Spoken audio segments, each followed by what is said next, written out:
The ABCs of horror.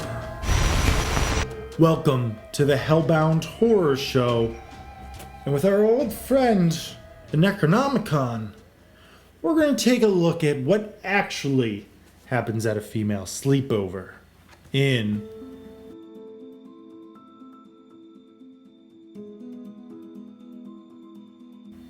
Slumber Party Massacre. Slumber Party Massacre. With a name like that, you know this movie is going to be bad. The plot is generic and paper thin. The actors leave a lot to be desired, and production looks and feels cheap.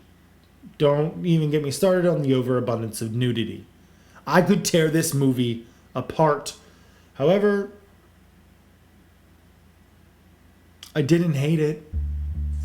There is a charm to Slumber Party Massacre. I can see this being a guilty pleasure for a lot of horror fans.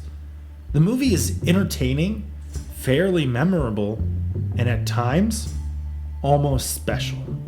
The original screenplay was written by Rita Mae Brown, entitled Don't Open the Door. It was written as a parody of the slasher genre, and for 1982, that's impressive and ahead of its time.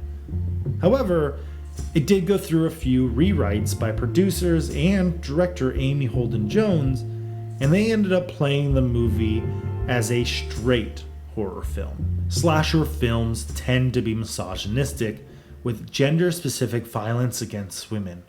So it's interesting to me to see a woman not only write the story, but another one direct it. You would think, with a woman behind the camera, they could fix a lot of the wrongs of the genre, or at least make subtle changes to it to take a stand or show their point of view. But that's not exactly the case here. There are still absurd amounts of nudity, violence on women, and tons of sexual innuendos and imagery. In fact, let's just break some of it down. Holy cow, there is way too much female nudity here. There's this pointless shower scene just to show everyone naked, I guess. Let alone this scene of these peeping toms watching the girls at their slumber party. And if they aren't showing nudity, they are talking about sexually explicit material. Almost every character is driven by sex or lust. I'm upstairs doing my biology homework. Why do I find that hard to believe? Don't laugh. I have to concentrate. Okay, but do me a favor and don't tear out the centerfold this time. So the killer uses this long drill to kill his victims. Can anybody guess what the drill could represent? Yeah, anybody? Any ideas? Yeah. Super phallic. Some believe that the movie is a representation of a female virgin giving into a guy for the very first time.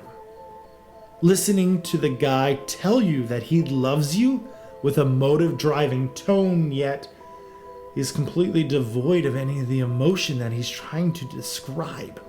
I love you. And then he pulls out that thing between his legs. Oh my god, what is that? Is he trying to poke me with it? Okay, maybe the theory has some validity. Takes a lot of love for a person to do this. You know you want it. You love it. And I think that's the crutch of the Slumber Party Massacre. Some of the parody from Rita Mae Brown's screenplay is still there, even though the movie plays it for straight horror. Some parts are awkwardly funny, and sometimes unintentionally funny. First off, these girls are not high school aged girls. Are you kidding me? 18? Bullcrap. And this girl, she's supposed to be like 13. Yeah. Okay. A lot of these scenes would probably hit harder if they were played for straight laughs.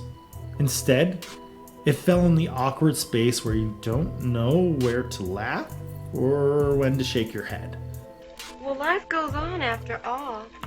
And eating makes me feel best. When I feel bad, and boy, do I feel bad. Oh.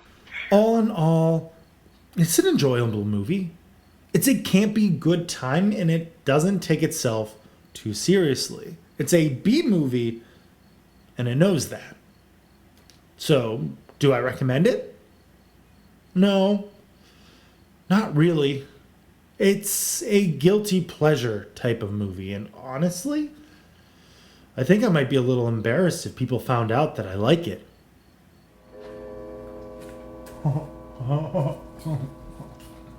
Is this the Slumber Party Massacre again?